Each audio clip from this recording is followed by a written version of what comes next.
we sold this guy. Well, so my tire pressure gauge goes up to 200. This is where we keep cross country stuff. It's got a place for leg and stuff.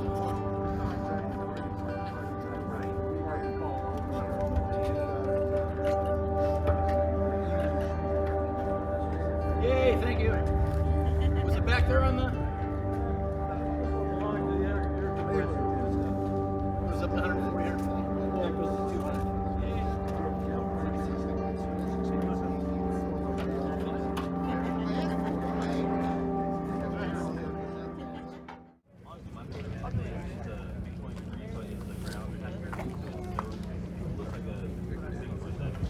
Nice.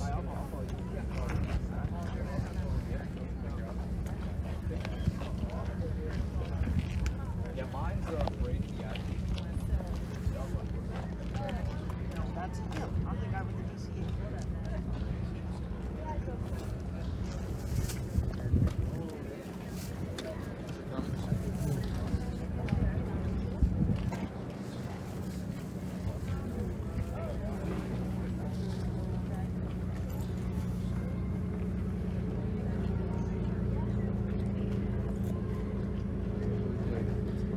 Thank you.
right? Yeah. Okay.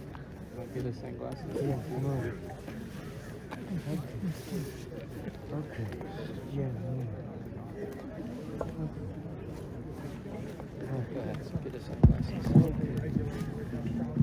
Welcome, everybody. We're going to be just a few minutes. We're going to fuel the plane, and then after that, we'll get started with our program. So hang tight. Yeah, put your glasses on too.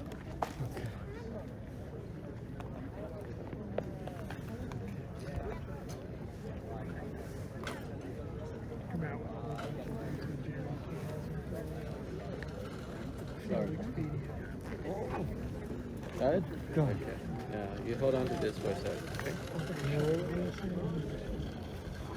going to switch now. That's enough. That's enough.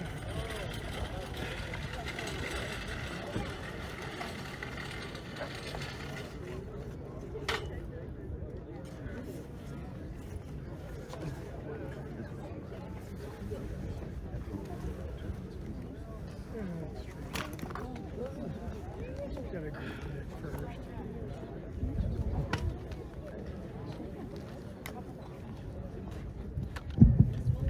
Hey everybody, since we're just standing here waiting in the gas truck, we can't gas up in there with all the people around, so that's why we didn't do it while you guys were all inside. So anyway, I'll bore you a bit, but it's better than standing around. One of the questions I get asked, and I'll be here after to answer more questions, is how does this compare to the F-86? So I'll just talk about that briefly. Of course, when these were introduced into Korea, the Sabre jets weren't yet in Korea, and we had P-80s and Mustangs, and the RAF had some airplanes too, the Meteors, and this far outclassed anything there because of its swept wings, its speed, maneuverability. It out-accelerates a P-80 T-Bird by quite a bit. It has better altitude capability than T-Bird quite a bit. So we had the F-86s in the United States, so we rushed them over there. The first F-86s were the F-86A model, and they were about 5,100 pounds of thrust, 51 or 54, I can't remember. But still, they were a bit underpowered. The first F-86s had all conventional cable control, so they were just wire, just like a Mustang. So that presented some issues as you went faster. You probably heard about the P-38 in World War II and compressibility. Well, the Sabre jets had the same problem, and so did the MiG. The MiG is a 0.9 Mach limit, so is the Sabre jet. These speed brakes, just like the Sabre, are not really for speed brakes. They're to solve compressibility or to prevent you from getting into big problems. So what those speed brakes do, and the same thing on the Sabre, the same thing on the T-33 P-80, is if you get into compressibility in a dive, you can pop those things. They pitch the nose up. They change the center of pressure and the center of lift, and they pitch the nose up, and they slow you down. So they have two uses, but that's the primary use. But anyway, this was 5,400 pounds of thrust. The first Sabres were 5,100 pounds of thrust. This still outperformed the first Sabres by a little bit. Had a higher altitude, etc. So then we came out with the F-86E, which had a 5,800 horsepower engine, or thrust engine, and that had a couple of advancements to it. The big thing was what they called an all-flying hydraulic tail. So just like an F-16 or F-15, the whole tail moved up and down, and this allowed you at higher speeds to have elevator authority. So they hid that by also having the elevator move separately, even though it was just one piece. So when you pull the stick back in an E or an F Sabre, the whole thing moves, but the elevator moves more. And that was to try to deceive the Russians or anybody that had pictures that it was they didn't want to make a single piece like you see in an F-15 or F-16 or an F-4 today. They wanted to deceive these guys. You see, the MiG has a little tiny elevator, and if you get going in a big dive, you could actually blank out the elevator and be kind of a world of hurt in really steep dives. So the Sabre will dive faster. However, that F-86E model still had some issues with altitudes. They put what's called a 6.3 wing on it, which was a harder, longer wing. Original ones had slats, but they extended it and they made it wider. So that gave you better high altitude capability. And then of course the F-86F, which we have, which the Korean Basically War just ones had a point and hard shoot. wing, and had that all-flying tail, but they had 6,100 pounds of thrust. So now with the F-86F and this are two of the closest matched airplanes I've ever flown. When I flew F-16s, I flew against F-18s, and it really came down to the pilot. So you probably heard this Chuck one? Yeager in his book say, between the MiG and the So Sabre, that's it's all the you have to worry pilot. about. Point and shoot. Okay, when you have this. with A this guy first camera. defected in a MiG-15 and went to Okinawa. Yeager flew it, and there was another colonel there, and they were test flying him. And he said it was the pilot. And so Yeager flew the Sabre, and the other guy flew the MiG, and Yeager won. And then they swapped, and Yeager flew the MiG, and the other guy flew the Sabre, and Yeager still won. Yeager was the better pilot. So it really is. They're very, very similar in performance. Each has better attributes in some cases and worse in the others. One thing, this airplane is a very poor rolling airplane. It doesn't have very good ailerons. It rolls about half the rate as a Sabre, but it climbs better. The Sabre jet is faster. The Sabre jet dives faster. Turn-wise, down below 20,000 feet, they're both about the same. And then, so like if you had two of them together on the runway and you went to full power, just released the brakes and went, this would leap out in front. It's a lighter, 1,000 pounds lighter airplane, usually once full gas. And so it would get out in front and take off first, and it would go out, half a mile, half the length of the runway. Then the Sabre would start getting its gear up and getting up to speed, and now it would slowly start overtaking it. You'd get up to about 300 knots, maybe about over by those hills, and now the Sabre jet would be catching the MiG, and then double that distance again, the Sabre jet would be going faster if you were low. Now if you climbed out, the MiG would be the first to 10,000 feet and without climbing all the way up. But not out of gun range, so you could still see them up there. So that's about the performance of the two. It really comes down to the pilot. So I wanted to give you a little perspective of this airplane versus our main airplane of the Korean War. Personally, I like the F-86 Sabre a little better. More comfortable cockpit, better flying airplane. I told you about those ailerons. More controls are balanced better. Just flyability in the Sabre is a lot better than this. Right? Not that this is bad, it's just not as good as the Sabre jet. Nothing wrong with this airplane at all. You don't want to go out of control and depart it because it's very hard to recover. They basically said below 10,000 feet, jump out of it. Although in the Air Force, in the F-16, F-15, F-4, 10,000 feet, you're out of control, jump out of it. It's not worth trying to save it because you got ejection seats. But then this one had some stall characteristics. Like I've never stalled it, nor am I gonna, because they say not to, so it's pretty scary. And go up to 20,000 feet and do it. So there's no reason to do it. I mean, you'd never fly it that slow anyway. So landing it, you got to kind of come in and you get down near the runway. You can't flare all the way because you'll scrape the tail. The F-16 was kind of the same way. So you get down and set an attitude and pull the power off and it lands. Really stout gear, and there's the gas truck. You can operate this off of dirt. You can't operate the Sabre off of dirt. And then, like if they both sit for 3 months, this takes about 2 hours of work. The Sabre takes a day of work. So this is a lot easier on the maintenance and such. I'm gonna go fuel it and then we'll get going.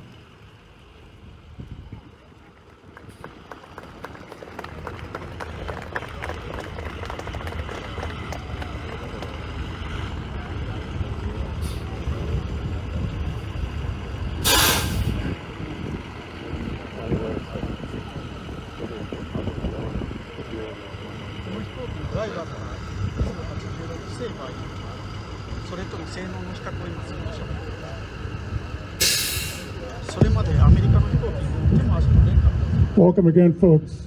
Show of hands, how many here have not seen the MiG-15 fly? That's quite a few. It's been 2 years since we last flew our MiG-15 here, and so you're in for a real treat. We're thankful for the rain gods to give us a break today, and glad you're all here. For those of you that are members and have your raffle ticket, please keep them handy. Your ride today, should you be the winner, will be in the SNJ, which is parked over here, was brought out a little bit earlier, the blue plane over there. So we'll keep that in mind. This process of gassing will probably take about 10 minutes or so, so I will give you a little bit more background regarding the MiG. Chris did a good job of giving you an introduction in terms of the technical aspects, but I'll provide a little bit of history regarding the airplane. It was Soviet Premier Joseph Stalin who in March of 1946 put out a proposal, wanted a proposal for a new fighter interceptor, and there was 3 different companies that made the call. One was the MiG, the other was Yak, and there was another company as well. The MiG won the contest. There were several aspects that were part of that call. The speed, they wanted it to be 0.9 Mach. It also had to have cannon armament. It also had to have a rapid rate of climb, a range of an hour flying time, and in addition, be able to perform at above 30,000 feet. So this was designed as a fighter interceptor with the idea that it was going to be intercepting bombers, be able to take down bombers. The original prototype first flew in December of 1947, and the first production model flew in December of 1948. Now that first production model that the Soviet Union had was using one of their own early engines. It was only about a 4,500 thrust, and it was insufficient to really power the airplane. So what the Soviet Union did is they approached the British government. The British government, along with Germans back in World War II, had already been designing jets. The Germans, of course, had the Me-262, the Heinkel 162. The British had a couple of jets as well. So under license, England agreed to sell 25 of their Rolls-Royce NEM engines that had 6,000 pounds of thrust to the Soviet Union. The Soviet Union, without hesitation, immediately began to take these engines apart, reverse engineer them, made a few modifications, and installed them then into the MiG-15, which then became the MiG-15bis. Bis meaning improved. And it's this airplane that we have here, the MiG-15bis, that really changed aviation at that time and was a huge advancement in aviation. So what we have are wings now that are pulled back in 35-degree angle, which gave it much better performance compared to the straight wing airplanes that the United States had at the day, the P-80 that you can see back in our jet hangar, and the British jets as well. The Russians incorporated these 2 fences on each wing as well, and that allowed airflow to go over the wings much more uniformly, allowing better performance. It'll be a while. In addition, the tail and the elevator are swept back as well, providing much less drag for the airplane.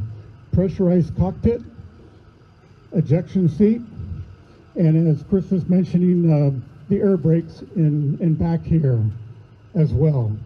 The other thing was in regards to armament. This is an interceptor going after B-29 bombers that we had back in the day. So the plane incorporated one 37mm cannon and 2 23mm cannons as well.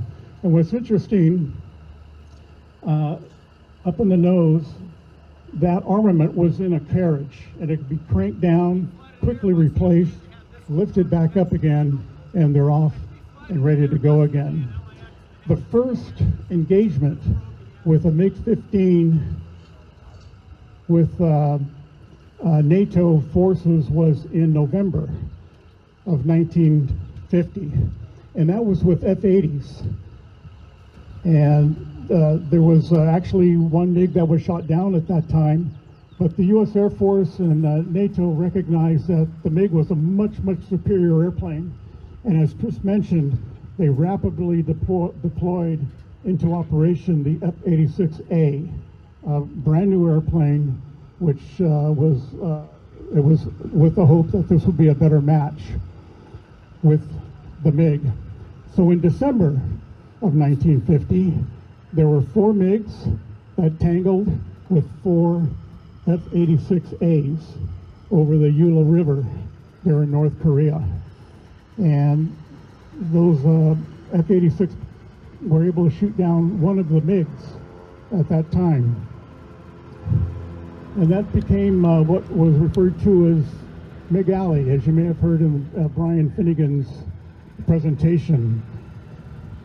Soviet Premier Stalin did not want his pilots flying far from the Manchurian air bases from which they were based.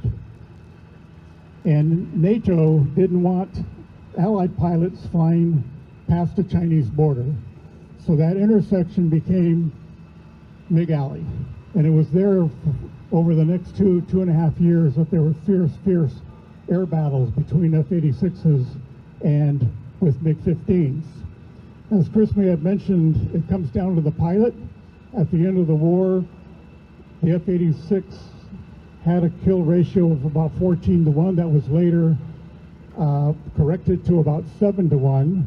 And that was because, again, of the training of the American pilots. So Chris mentioned that a MiG-15 had been brought into Korea by a defecting young 21-year-old lieutenant. There had been an operation to be able to find intact a MiG-15, and there was an award that was promoted to MiG pilots, $100,000 if they would bring a MiG-15 into Allied territory. That began in the springtime of 1953. The armistice was agreed in July.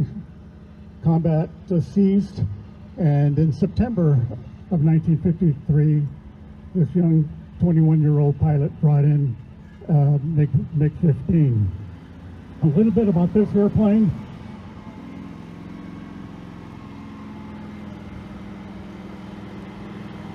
This airplane was built in 1951.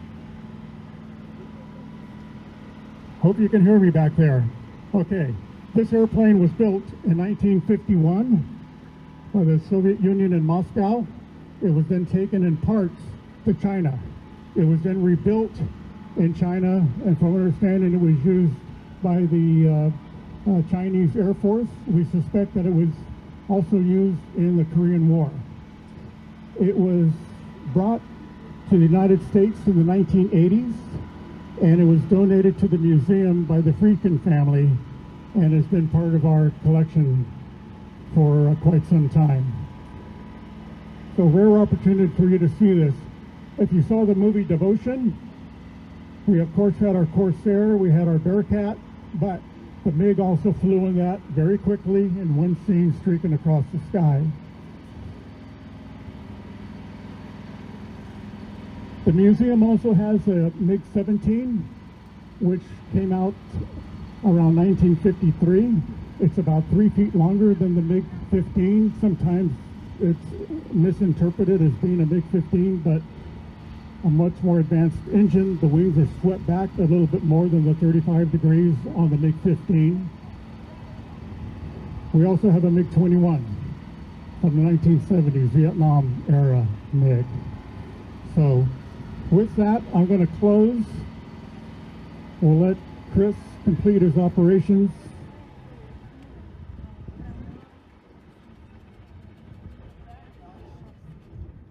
I will just mention Chris. Want to make sure that everyone understands who Chris is. Chris, as he mentioned, served the United States Air Force from 1983 to 1995 as an officer and pilot flying F-16s. Chris has been a commercial pilot since those days flying 737s and now flying Bombardier aircraft. Chris is our jet pilot in the F-86 along with the MiG, in addition to a number of our World War II prop planes as well. I would encourage you at the end, Chris is extremely knowledgeable regarding the technical aspects of flying and of these planes. He also loves history. He's a UCLA graduate with an undergraduate degree in history as well.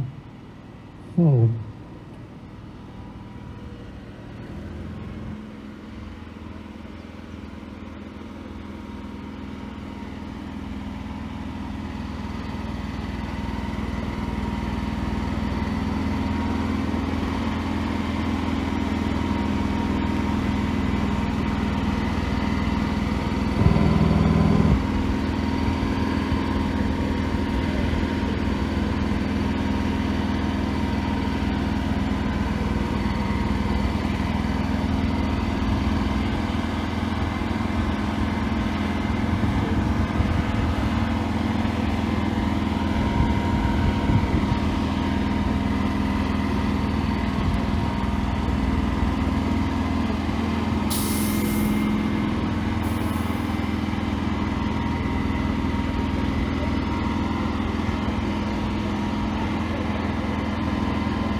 丝吧，没时间啊。No. I want more fly.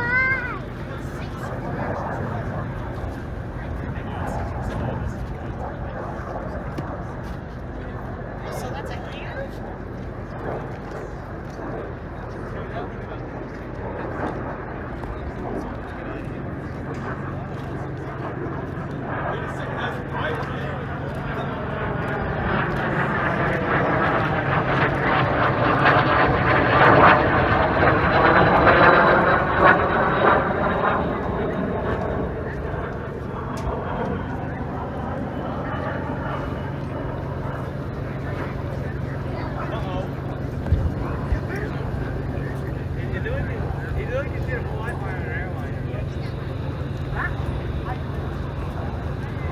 I've only rode on an airplane twice.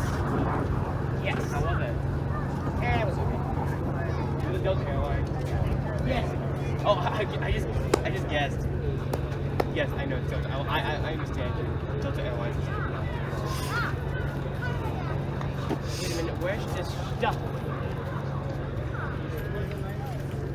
Money. Money search for. There we go. Sky. Oh God, look. Sky, and you hear the sound of money rubbing together. Look out. America. Oh wait, no, that's not right.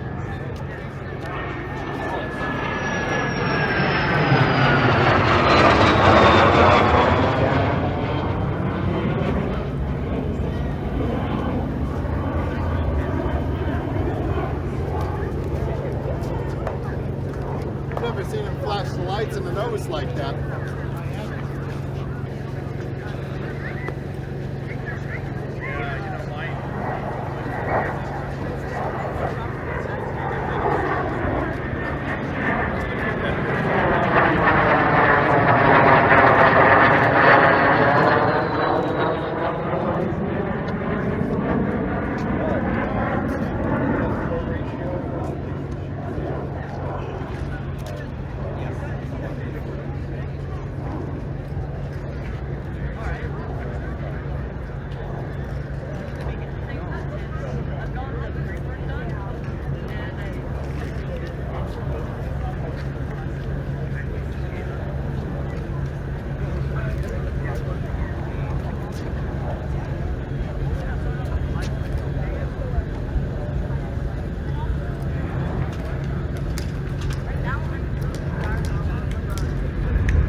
Good job. You guys like the jet? I like the jet. All right, Chris, great flight, beautiful, beautiful weather. Okay, Q&A for Chris. Let's get started. You were first.